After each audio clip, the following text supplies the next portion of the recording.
Binaba niya ang tawag sa kasinulya pa ng binata. "Are you okay?" Tanong niya. Maigpit kasi ang kapit nito sa manibela at nagfe-flex sa mga muscle nito sa braso. Sumulyap ito at masamang tiningnan ang dalaga. "Oh, wala akong ginagawang masama. Mabait ako." Anya na nagtataka sa inaasta na lalaki. "Lalaki ang magmamasahe sa'yo?" Nasa tinig ni Sandro ang inis. Hindi alam ni Amara kung ano na naman ang nagawa niya para masira ng ganito ang mood ng kasamang lalaki. "Si Mang Connor? Lalaki?" Patanong din niyang sabi. Akala ata ng binatay nagjo-joke siya. "Damn it!" Malutong na mura nito. Pinalo pa ang manibela. Hindi naman malakas. Masyado namang uwi kapag ganoon.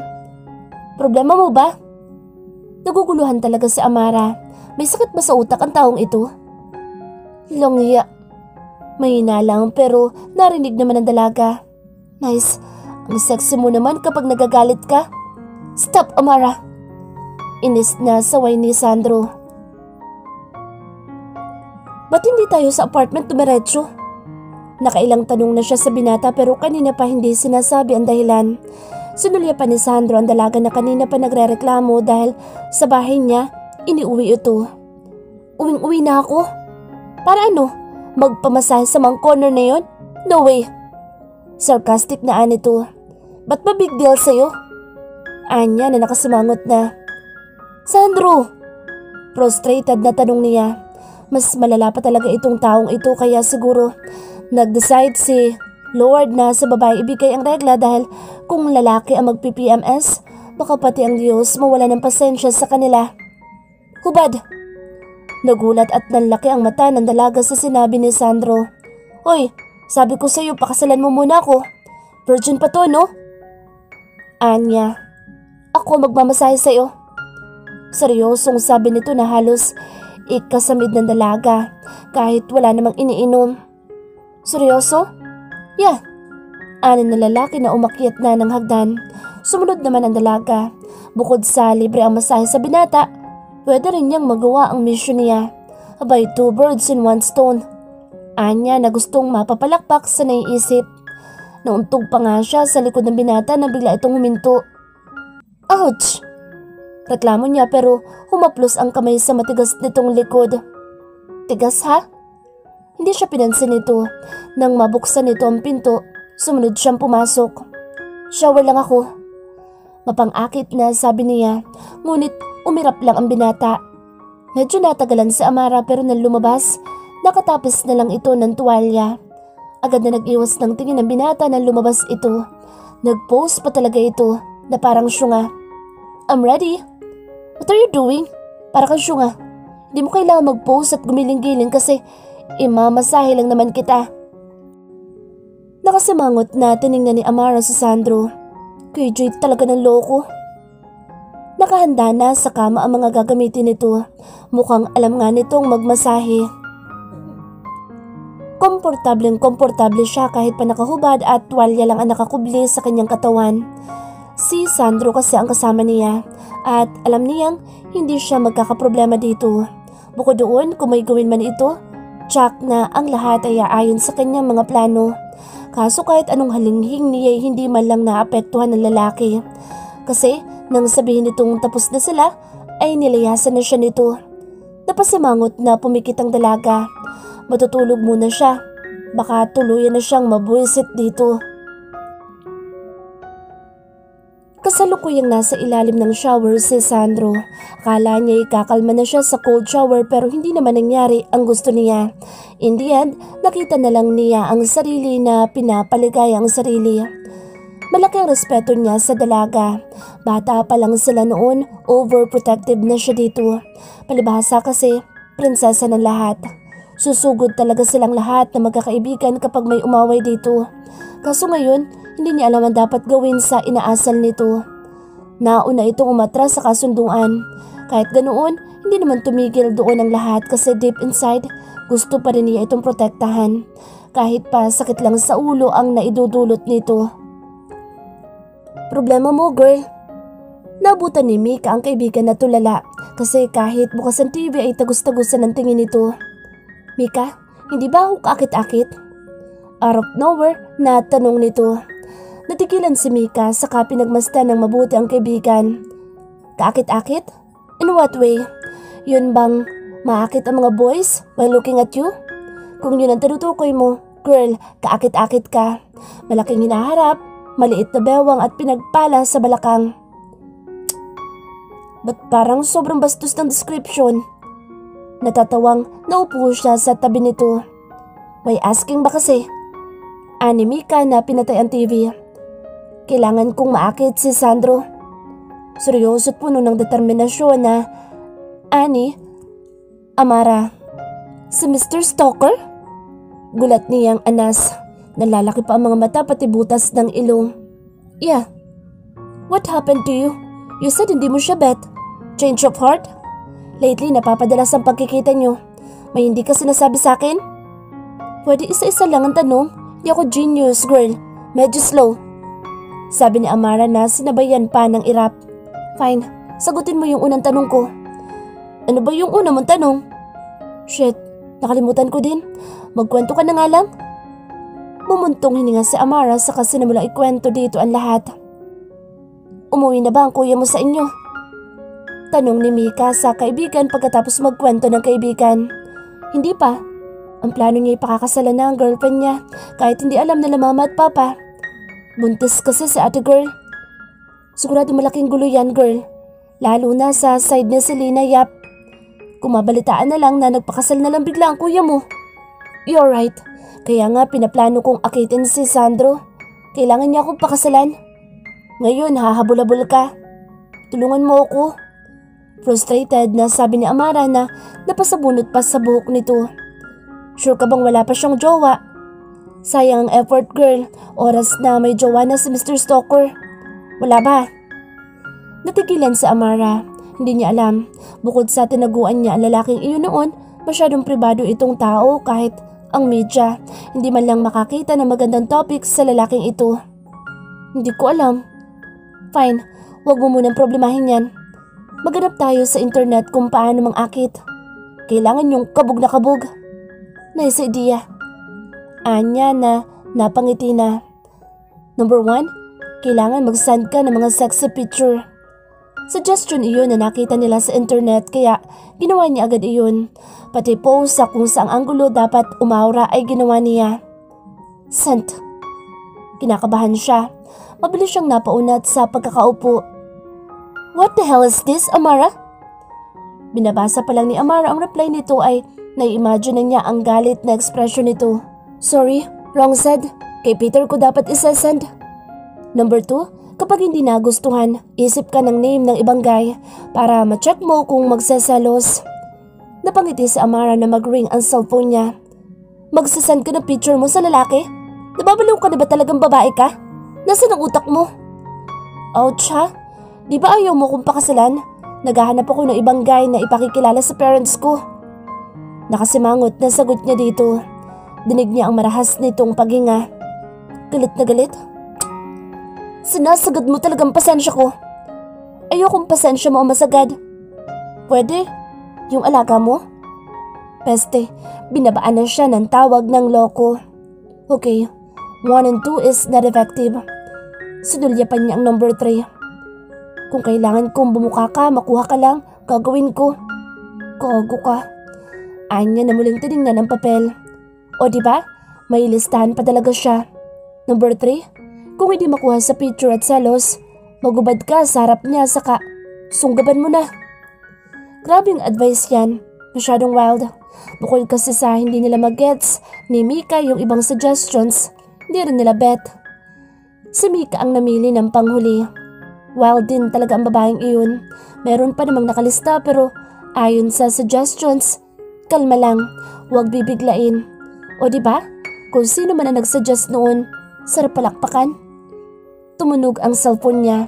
Tanda na may nag-text. On the way to your house. Nalaki ang mata ni Amara nang mabasa ang text ng lalaki.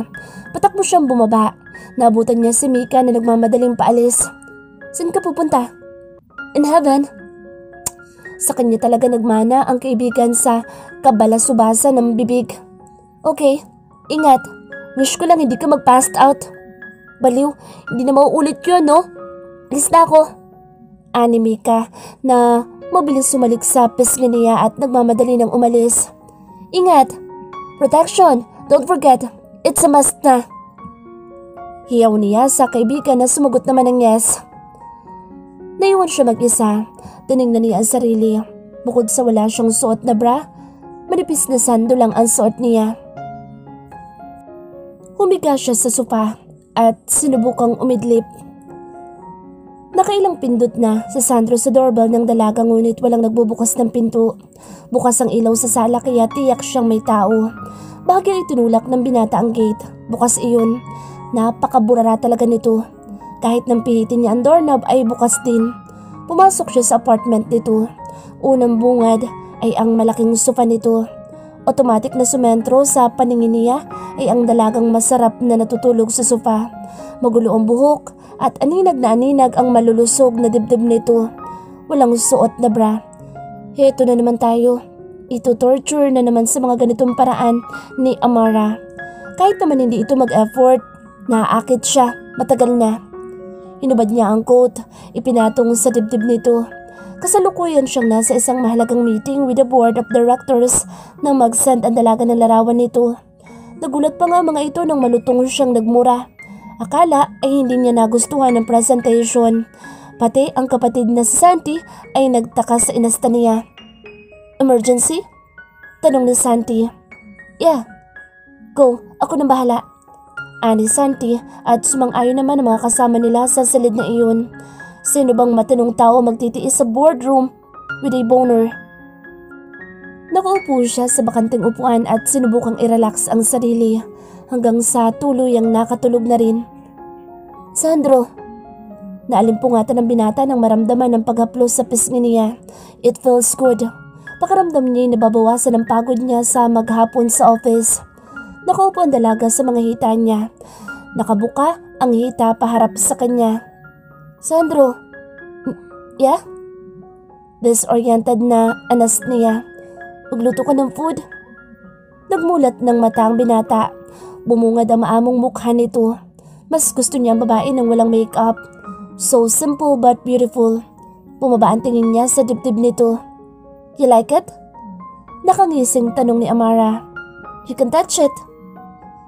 Ganito ba ang plano mo para makuha ang oo ko sa gusto mo? Seryosong tanong niya rito. Yes.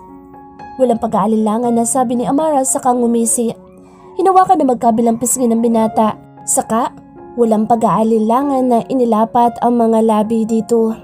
Mabagal lang sa una pero nang hindi nakaramdam ng pagtutol kay Sandro ay sinubukan niyang palalimin ang halik. Naramdaman niya ang kamay nito sa kanyang batok at iginiya upang mas palalimin pa ang halik. Naramdaman ng dalaga nang tumugon na ito. Bahagyang naghiwalay ang dalawa para sumagap ng hangin ngunit panandalian lang iyon. Si Sandro na mismo ang humila sa kanya para sa isang mapusok na halik. Ngunit may humad lang eh. Ayun na sana. Masarap na kumis si Sandro eh. Kung hindi lang talaga tumunog ang tiyan niya. Imposibleng butterfly in her stomach iyon. Parang may dragon eh. Langya. Todo bigay na siya kaso Sandro na ang umawat. Pakakainin daw muna siya nito. Binuhat pa nga siya patungo sa kusina. Nagluto ito. Halatang sanay sa kilos pa lang nito sa maliit na kusina niya. Taray, husband material? Anya na nakaupo sa bar counter. Doon kasi siya inilapag ng lalaki. Saka bumalik sa sala, bitbit na ang coat nito at pinatakpan sa kanya ang katawan. Gutom din daw ito at ayaw madistract. Bagay talaga tayo. Husband material ka? Wifey material naman ako. Sino may sabi na wifey material ka? Ako. Sino pa bang pwedeng bumuhat sa bangko ko kung di ako din? Mahinang natawa si Sandro. Crazy. Crazy for you. Whatever. Lumapit ito't binuhat siya. Saka inilapag sa upuan. Nakahain na ang pagkain. The best talaga ito. Nasaan si Mika? Umalis eh. Paano ko nga pala nakapasok dito? Hindi nakalak ang pinto. Tipid na tugon nito. Okay. Sino si Peter? Sino yun? Balik tanong din niya. Yung lalaking plano mong senda ng pictures mo? Halata sa tono ang pagkainis nito. Yun ba? Naghahanap kasi siya ng model. Mag-send daw ako ng picture. Nang gano'n ang itsura mo? Hindi mo kailangan maging model. Mahirap yun. Tsaka mayaman ka. Okay. Nawala ng ganang sabi niya. Palibhasa kasi wala siyang kadating-dating dito. Siguro iniisip nito na hindi siya bagay na maging modelo. Kahit charot lang naman si Peter at yung modeling. What's with the face? Ano na binata nang mapansing nanunulis ang uso niya. Wala. Tipid niyang sagot. Nawalan na rin ng ganang kumain. Uminom lang siya saka tumayo at tahimik na umalis ng kusina. Amara! Tawag ng binata rito ngunit hindi na ito pinansin ng dalaga. My God, tinopak na naman. Inayos muna niya ang pinagkainan nila bago ito sinundan. Good evening, Mang Connor. Available ka ngayon? Gusto ko sanang magpamasahe. Oo, stress eh. Wala pa ilang segundo, ang cellphone na hawak niya ay durog na sa sahig. Nanlaki ang mata na tiningnan niya ang lalaki. What's wrong with you?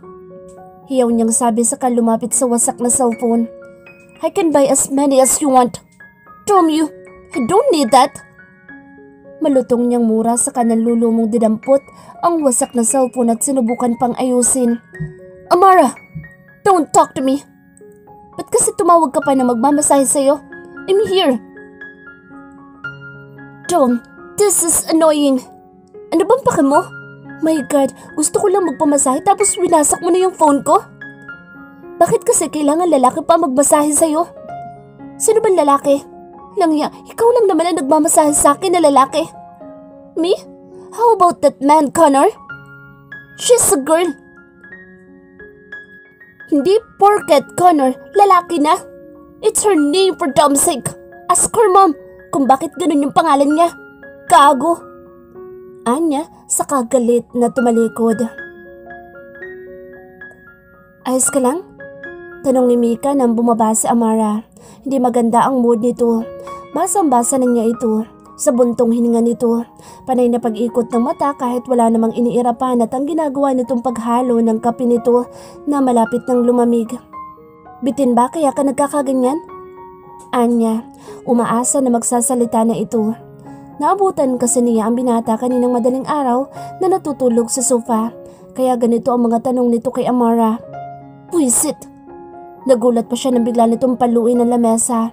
Halatang hindi maganda ang gising at nasa mesa, plano ibuntun ang init ng ulo nito. Hoy! Pukaw ko sa kanya. Ano ba kasing problema niya? Akala ba niya kikiligin ako sa ganun? Busangot ang muka na ani Amara. Pinapakilig ka ba? Tanong ni Mika dito.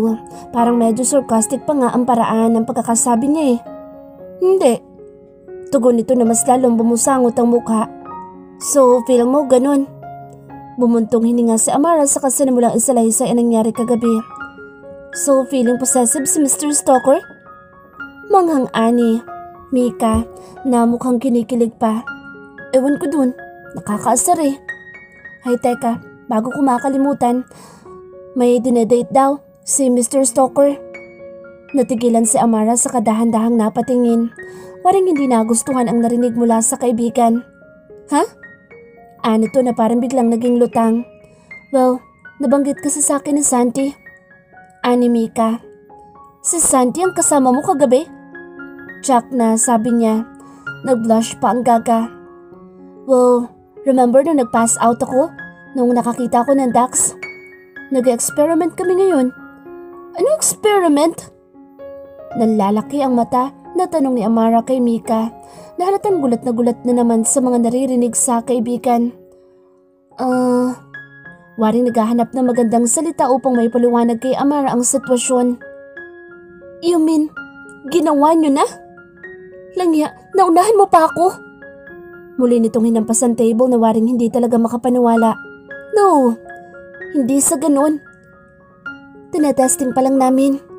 What the? Mika! Hiyaw niya. Ngumisi naman ito na waring proud pa. Biglang bumalik ang confidence habang kaharap si Amara. Girl, wala na tayo sa old era ng mga Pinoy.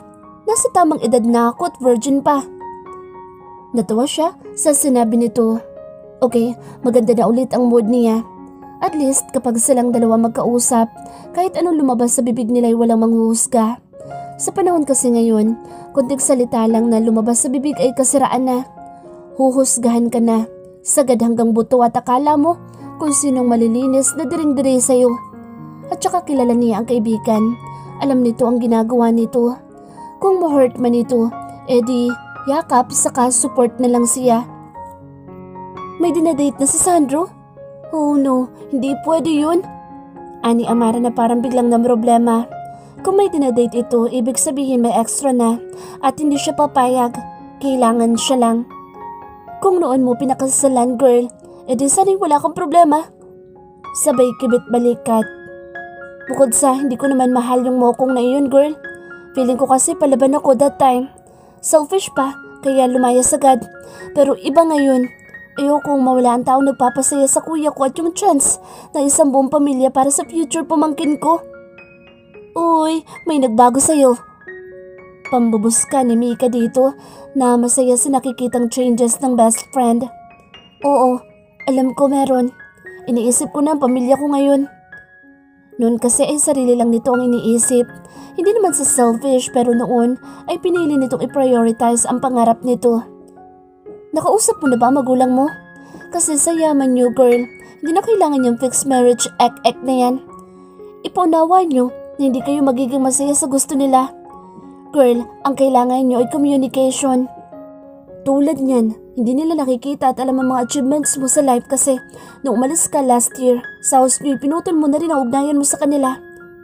Gagawin ko yan. Thanks. Ang sarap talaga na may ganitong kaibigan. The best sa mga ganitong topic. Ano nga pala ang plano mo kay Sandro? Paano kung talagang ayaw na magpakasal sa'yo dahil may dinedate na nga? Kapag nakialam ang magulang namin, siguradong gugulo lang ang lahat. Kakausapin ko muna ulit si Sandro dahil malalaman ko kung ano ang dapat kong sabihin kila mama. Okay, tama yan. Basta kapag feeling mo naguguluhan ka, just tell me at sabay nating susolusyonan yan. Thank you. Yumakap siya sa kaibigan. Pero sure ka bang no feeling pa rin para kay Sandro? Bukod sa mabait, yummy din yun. Gusto din naman ni Mika na iparealize kay Amara yung mga bagay na baka hindi lang nito napapansin pa. Hindi ko alam, bukod kasi sa nasanay ako na nakikita siya at sabay na lumaki, komportable ako sa kanya. Paano ba malalaman? Halata nga sa mukha ni Amara na naguguluhan. Yun ang mahirap kapag nasanay sa friend zone or boundaries lang. Maguguluhan ka talaga kapag may something na nagbago.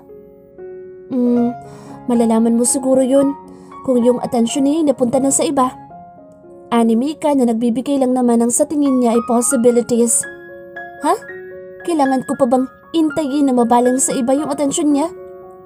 Nagpapanik na tanong ni Amara. Girl, masyado ka kasing comfortable kay Sandro na feeling mo hindi siya mawawala sa'yo. Di ba nga? Malalaman mo lang ang worth ng isang tao kapag walay na siya. Kung ayaw mo namang mawala, pag-isipan mo mabuti. Pakiramdam ka at himay-himayin ang nandito. Sabay turo nito sa dibdib. Madalas kasi, na-overpower nito. Itinuro nito ang sentido niya. Kesa rito, sabay turo ulit sa kanyang dibdib. Ang hirap naman ito. Himutok ng dalaga. Ipinatong pa sa mesa ang ulo at waring stress na stress.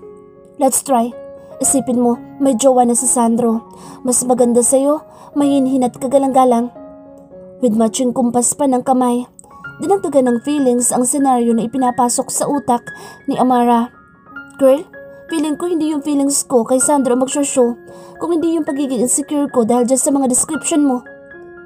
Himutok nito, dahilan para matawa si Mika. Fine, isipin mo na hindi nalalapit pa ulit sa iyong binata. Masaya na siya sa presence ng ibang girl. Go, iwan mo na kita. Ikukuha kita ng tissue kasi girl, feeling ko, meron na eh. Takot ka lang at siguradong luluha ka ng balde-balde. Iniwan nga siya ng kaibigan. Napaisip siya sa sinabi nito. Ano nga bang mararamdaman niya? Mula noong bata pa sila, overprotective na si Sandro sa kanya. Nung high school sila, walang makalapit na manliligaw kasi nandyan siya. Alam niyang may mga naging past relationships ang lalaki pero hindi naging issue sa kanila iyon dahil sa totoo lang, mas marami itong naging oras sa kanya kaysa sa mga jowa nito. At oo, alam din niyang sa lahat na naging girlfriend nito, siya ang palaging dahilan kung bakit laging lahat ay nagiging failed. Mahal siya ng binata. In what way? Kasi siya mahal niya ito bilang kaibigan? Kuya? Ay, ewan. Malabo naman bilang kuya kasi nasarapan nga siya sa halik nito eh. Bilang friend? Siguro pero baka rin hindi. Sandro? Gulat na sabi ni Amara nang makita ang lalaki sa labas ng pinto ng kanyang silid. May hawak itong bulaklak. Isang pirasong red rose iyon. Kuripot? No, kasi alam nitong ayaw niya ng ganoon. Sayang lang. What are you doing here? Salubong ang kilay na tanong ni Amara pero tinanggap pa rin naman ang bulaklak na iniabot nito. Sino nagpapasok sa'yo? Si Mika ang nagbukas ng pinto. Sorry na. Seryosong sabi ng binata sa kahinawakan ng kanyang kamay. Hindi mo kasi sinabing girl yung manghihilot na iyon. Ito naman ang napasimangot dahil siguro na-realize nitong nagmukha itong tanga. May pabato-bato pa ng cellphone? Pal, kapag ganoon dapat yung cellphone niyang ibinabato niya. Tapos, salubong ang kilay na tanong niya, ba't di na tayo? Sabi ng lalaki na kinabig siya palapit dito. Bumuntong hininga ang dalaga. Mula noong mga bata pa sila, palaging ito ang nanunuyo. Kahit pa siya naman na may kasalanan o kapag pakiramdam nito'y wala siyang planong magbaba ng pride. Ganoon siguro talaga kapag maganda. Oops, walang kokontra. Maganda siya, period. Wala kang date ngayon? Anya na nakayakap na sa bewang nito. Date? Wala, ikaw ba? Wala din. Ayaw mo na ba talaga akong pakasalan? Umuo ka na. Kasi parang hindi ko kayang gawin yung nasa list ng Seduce 101 ko. Seduce 101? Amara, nakakainom ka pa ba ng gamot? Takang ani na lalaki. Anong gamot? Yung para sa katinuan niya? Oo naman. Gago, oo naman.